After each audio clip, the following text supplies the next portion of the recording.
how to really tailor that, I think is going to be so key because, optimal fueling is so important so that we're not, experiencing, overtraining or, underfueling with overtraining, because as I'm sure that you see as well, like there can be a lot of health consequences of that.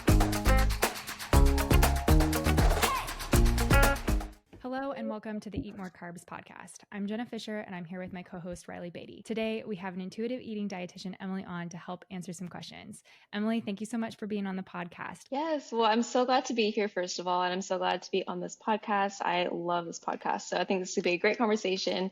My name's Emily. I am an intuitive eating dietitian, and I promote, a healthy relationship with food, your body, and exercise, and I help women go from dieting, disordered eating, into more of an intuitive eating, loving approach with food. We absolutely love that. We're so excited to ask you more questions about intuitive eating. And before we get into all of that, we do a high and low section where we share just a little bit about what's going on with our weeks personally. So the good part and maybe the part that's not so great. So Reilly, can you kick us off? So I'll start off with my low for the week, which is very timely because I was really stressed actually that I wasn't going to make the podcast because my internet went down for 45 minutes right before this. It's also crazy how connected we are to the internet because I was like, what do I do right now? I guess that was a little of an eye-opening experience, but that was my low. My high is I really love reading, and that's something that I've started doing again. I think going through school, going through a master's program, there's lots of reading, and I stopped reading for enjoyment, and now I'm starting to do that again, which is great. I use this app called Libby on my iPad, and it connects you to your local library, so you can check out books and things like that. It's just been really nice to read again, and the Libby app makes it really, really affordable. I love that. Emily, do you have a high and low? Yeah, I guess I could start with my high. I got all my Christmas shopping done, which I am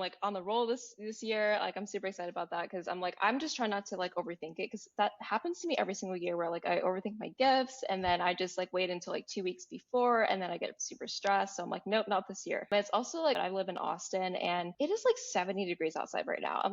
It is December and I'm not complaining because I love just the warm weather. That's just the way that it rolls in Texas. But a low, I can't think of anything crazy, but I will say that as a female, we just have these weeks where it's you just feel super tired and run down, and that has definitely been me. I don't know if it's just a seasonal thing or if it's hormone related, but I'm feeling it this week. I don't know what you guys have highs and lows throughout the month, but I'm definitely struggling this week. It's a hard time right now, I think, too.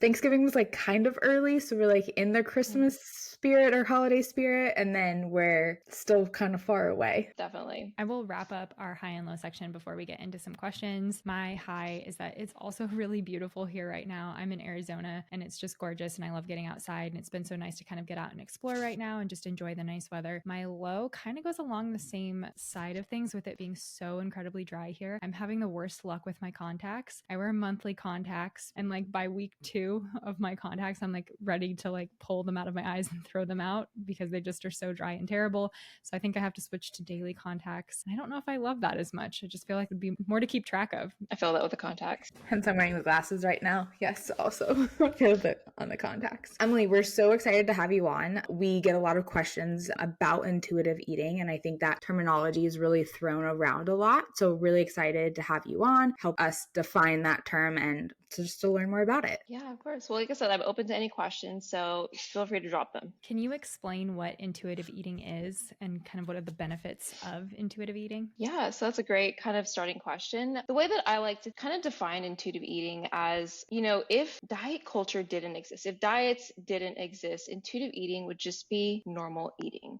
We are all born with our just natural intuition when it comes to food. But, when we grow up, we're exposed to all of these different messages, what to eat, what not to eat, stay away from this and that. And all of this to say it really skews our abilities to tune into our bodies and actually let our bodies be our guide when it comes to what food choices make our body feel really good. And in my experience working with a lot of chronic dieters and people who have a elongated history with disordered eating, our hunger and fullness cues can be really also skewed from those behaviors as well. So I always like to say intuitive eating is coming back home to your body and just a simpler non-diet approach to still, approaching health and wellness without all these diet culture messages. That is so true. To start off our lives innately, wanting to eat, wanting to fuel. And then there's so many mixed messages out there when it comes to nutrition, and it can be so confusing and so stressful. Definitely. And one thing that I have to add to this little piece too is that intuitive eating is so much more than just like hunger fullness diet, which I think is often portrayed as on social media, like, oh, just eat when you're hungry, stop when you're full. That is what intuitive eating is. Obviously, there's so many components to that. There's so many layers to what being an intuitive eater means. And, obviously application, with each individual is super important to understand too. I think that's huge. I mean, nutrition is so individualized, and especially with social media, we have generalized it. We've oversimplified it, and it's made it really, really confusing. What are some tips that you have maybe for athletes who are interested in like intuitive eating? Yeah, so I would say it really comes down to, what is the specific goal? Are we training for performance? Are we training for, wanting to build muscle, to lose weight, to improve our performance in the gym? Whatever kind of goal that you have, I think nutrition can be like our superpower here. Obviously, you do not have to be somebody who's, meticulously tracking everything that you eat, being really rigid about all these things, but also using nutrition to support those goals. So, I always like to say carbs are going to be your best friend. Like we want to not exclude any of the macronutrients, especially if performance is your goal. So, I would say to somebody who's, wanting to, get better at running, we definitely want to maybe increase carb intake that day, making sure that we're not going into sessions, fasted or underfed. And that's, I think, where working with a registered dietitian to help you with those specific needs. If you're like, oh, I'm not really sure if I'm under eating, if I'm overeating, like how to really tailor that, I think is going to be so key because, optimal fueling is so important so that we're not, experiencing, overtraining or, under fueling with overtraining. Because as I'm sure that you see as well, like there can be a lot of health consequences of that. What are some tips or just like pieces of advice for people who are maybe trying to attempt to start an intuitive eating pattern? Where's a good place for someone to start? I think it's worth kind of exploring, where are you at? Because that's actually like one of the first questions I ask my clients when they first come to see me. It's like, what is your history with food? Because we need to kind of start there instead of even kind of diving into intuitive eating right away, because I think that's obviously the end goal for so many people. It's like, I just want to learn how to listen to my body, eat when I'm hungry, stop when I'm full. But it's like, if you're coming from a history of like, having these food rules of, I don't eat past a certain time, or I, don't eat bread, or I don't eat carbs at this time of day, or like I'm in this like restrict and binge cycle, we really do need to address those behaviors first so that, we can start taking those baby steps to being more intuitive over time, because it's really a journey. It's not like this overnight transition of like, oh, I can just wake up and, I can just be intuitive. If your thoughts around food are disordered, if your thoughts around food are coming from a place of fear or avoidance, being intuitive, having what we call, food freedom, it's not going to be that simple. So I would say, you have to kind of ask yourself, like, what kinds of things do I know about myself that I'm struggling with when it comes to food? What kind of beliefs do I have around food? And kind of being able to be honest with yourself, having the honest conversation with yourself first to be like, these are the areas that I'm struggling with. And so I can start working on these things so that I can start to become more intuitive, because it's kind of like a block. It's kind of like a wall in front of intuitive eating. We have all these things that are kind of going to keep you from being able to tap into that first. So a lot of breaking down of that learned diet culture before you can really get into what intuitive eating really is. Mm-hmm.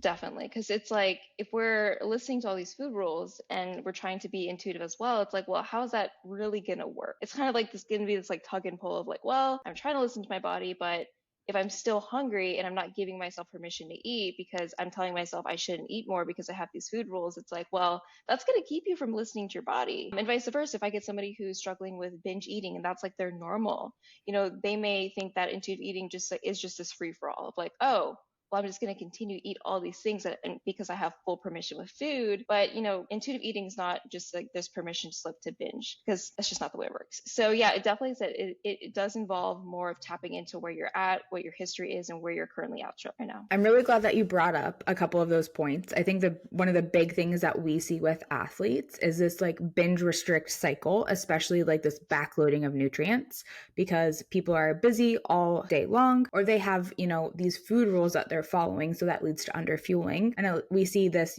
binge behavior at night. For those individuals, I'm sure you see that as well, but for those individuals, any recommendations on, kind of approaching that like binge restrict cycle, especially when it comes to backloading of energy at night? Yeah, and I would be curious to know, it's obviously there's people who intentionally do it and there's some people who unintentionally just like they forget to eat. So I would say to somebody who's maybe, not making time to eat or they're forgetting to eat, to kind of like, I hate to say this because I don't want this to be like coming off as like a food rule, but more so like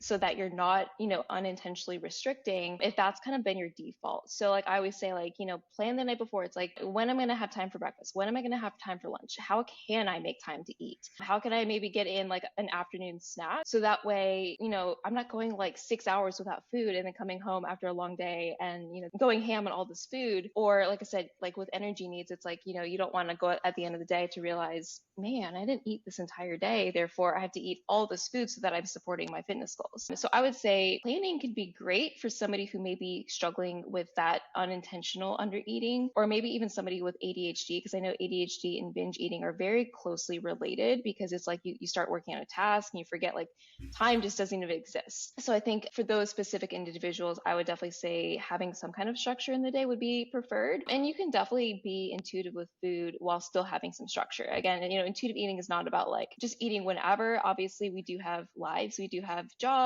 and schools and schedules to work around. So it's making eating intentional without being so strict or like rigid about like what we're eating or like the volume. So I would say that. And then somebody who might be intentionally restricting and kind of purposely kind of like saving food for the end of the day, obviously there's going to be so much more to unpack with that, because we have to kind of ask yourself, like, why is eating at the end of the day, like why is binging at night something that has become your crutch? For some people, there's emotional reasons for it, like it's my way to decompress from the day, it's my way to cope with difficult emotions, it's like my only time I can sit down and actually enjoy the meal. So like I think sometimes it's worth talking to somebody about that, whether it be a dietitian or a therapist, to really unpack like, how is food serving you at this point, if we're intentionally trying to restrict so that we have more permission to eat at the end of the day. We always talk about it's never the action, but it's always the intention behind the action. And I think that's something that you really hit on right there, is it's like, why is the behavior happening, right? And also like, why are we incorporating food here? And like, why are we incorporating food here? It's more than just the food itself. It's the emotion behind it, like you mentioned. And I think when it comes to even athletes, especially if you're working out in the morning, it is going to be so important that we fuel first thing in the morning. Like we're not doing fasted workouts and then like, not having breakfast. It's going to be so important to think about, how can I tailor my nutrition to support how I want to be as an athlete? Because again, if we're like restricting all day when we're training, oh my gosh, it's going to like amplify the binge at night. And then it's like, it starts to cycle over. It's like, because you feel so guilty for the binge in the morning, you're like, well, I don't want to eat because I binge last night. And so, it's kind of getting uncomfortable at first to kind of stop the binges happening at night. It's like, we have to start eating more during the day so that we're not binging at night. It depends on what the why is. Mm-hmm. I know there's a lot about intuitive eating out there and a lot of like myths and misconceptions, but before we kind of get into some of those, can you share a little bit about how you got into intuitive eating and like what led your path as a dietitian to intuitive eating? Yeah, of course. So it's a rocky road for me because, I used to struggle with this as well. Like I used to struggle with my own relationship with food all throughout high school and college. And, when I was getting my degree in nutrition and dietetics, I was really feeling more called to kind of get into this space. I actually originally wanted to just become a dietitian to work like in an eating sort of facility, but I was like, no, I really want to teach people how to kind of do this out in like just like the real world, like outside, more like outpatient. And then I was like, well, I'm just going to start my practice, because I feel like there's so many people who are so disconnected. And, having gone through so many years of struggling with my own relationship with food and kind of like looking back at that entire experience that I went through, I was like, there needs to be more help with this, because I was lost for so many years. I didn't know what to eat or how to listen to my body. And I feel like I wanted to be the dietitian that taught that to people, that showed people there doesn't have to be this constant restriction. There doesn't have to be this constant battle with food, because at the end of the day, like those are years you're not going to get back. And when you're struggling, you don't see it. You don't see that you're struggling until you look back and you're like, wow, food was like my entire day, like it was my entire life. So I really wanted to bridge that gap for people and show them how to not only just, improve the relationship with food, but to experience more in this life. You know, there's so much more to life than just food. Obviously, I love nutrition. I think it's super powerful and super important to, you know, be concerned about these things. But there definitely does come a point for some people where it's like, that's only the focus. So it's really about coming back to you, coming back home to you. And obviously, that's kind of where I got into like the body image healing, the healing the relationship with exercise, because it really is so much more foundational than people think. I always like joke with clients, like once they've kind of gone on this journey, right? And they've become awoke to some of the things that you mentioned, where we always joke that they had to get a hobby because before their world was so focused on food and their mind was, you know, so focused on what they were going to eat that they weren't really experiencing the rest of, you know, their life. So now that they've healed their relationship with food, like they get to experience new things and they have more room to, you know, try new things out. I don't know. It is pretty crazy how like healing your relationship with food can change so many other aspects of your life. Oh, for sure. So I think one of the things that I talk a lot with athletes and clients about is kind of transitioning from these food rules to this food freedom and this intuitive eating. And it is very, I think, overwhelming for a lot of people, especially if you've been following food rules for an extended amount of time. The idea of no food rules is very overwhelming. What are like one or two tips that you have for somebody who's maybe trying to break out of those food rules into a more of a food freedom space? I would say, obviously, you're correct. Like, it can be very overwhelming to think about, well, if I just stop following food rules, like, how do I know, like, really how to listen to my body? How can I, like, make sure that I'm not going kind of like with the all or nothing thinking of like, you know, I'm either all in or I'm all out with dieting or whatever kind of thing we're following. So we need to start small. I would say think about maybe making a list of all the food rules that you can recognize and maybe starting with one. It's like this week, can I challenge one of these food rules to start? See how that goes for me. See if I don't die, you know, like see, can I prove to myself that I can do this one thing? And, you know, can I repetitively do this over and over and over until it's no longer this thing that I'm even thinking about? And if that goes well, can I try another one off this list? And obviously, like I said, I think having some accountability with this, and obviously if there's something, if there's a rule that you're following and you're like, but this is a deep-rooted belief. Like this is something that I am terrified of breaking, or I am also like creating this rule because it is like an emotional reason. Obviously, again, that is where working with somebody to help you unpack that is going to be so important, because a lot of these food rules people develop, they're coming from a place of fear. There's always fear behind it. And it's not just about getting rid of the rule, it's about getting rid of the fear behind it. Because if we just challenge the food or we challenge the rule, but then you're just like always thinking about it, you're always like stressed about it, you're always fearful, then we're not going to see again the food freedom that you want to have, because it's like those thoughts are still going to be ruminating there. So I think it's worth unpacking, like, where did this rule come from and how can I maybe even disprove this rule? Is there somebody I know that doesn't follow this rule? Are they okay? So obviously there's a lot more to it than that, but I think just starting small so that this process doesn't become so overwhelming. One of the things that you already mentioned was that intuitive eating oftentimes gets labeled as like a just eat whatever you want whenever you want it. What are other myths that you commonly see when it comes to intuitive eating, and how do you help people kind of work through those? It's a great question. So yeah, you definitely hit the nail on the head there with like that being the most common misconception. I feel like another big one is if I start eating intuitively, I'm just going to gain tons of weight. I'm just going to gain and I'm not going to stop, because again, a lot of people who don't eat intuitively are kind of intentionally trying to control their weight. There's usually some kind of component to that. It's like, I fear gaining weight, so I'm tracking. I fear gaining weight, so I'm restricting. I fear gaining weight, so I have these food rules. If that is the one reason why we're not intuitive eating, because we fear what's going to happen to our bodies, I encourage you to explore the fact that intuitive eaters aren't people who are just constantly gaining weight. That definitely can happen, especially maybe if you're not at your body's set point weight. If you've been dieting for years and there's maybe some metabolic suppression, like weight gain can definitely happen. It's not going to be this forever thing.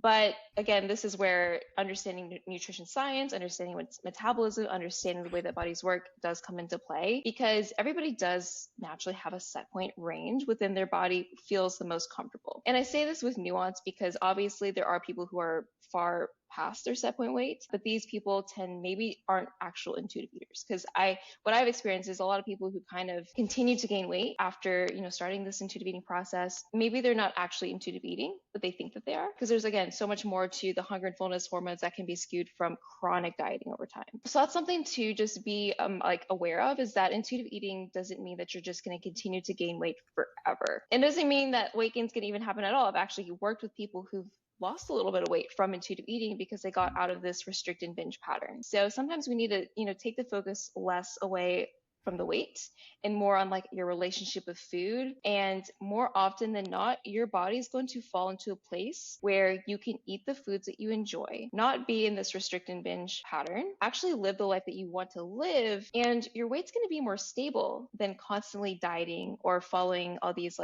restrictive things that inevitably lead to more weight instability at the end of the day. So I would say that would be one of the ones that first comes to mind. I guess this kind of relates to you guys as well. It's like, if I eat intuitively, I won't be able to reach my fitness goals.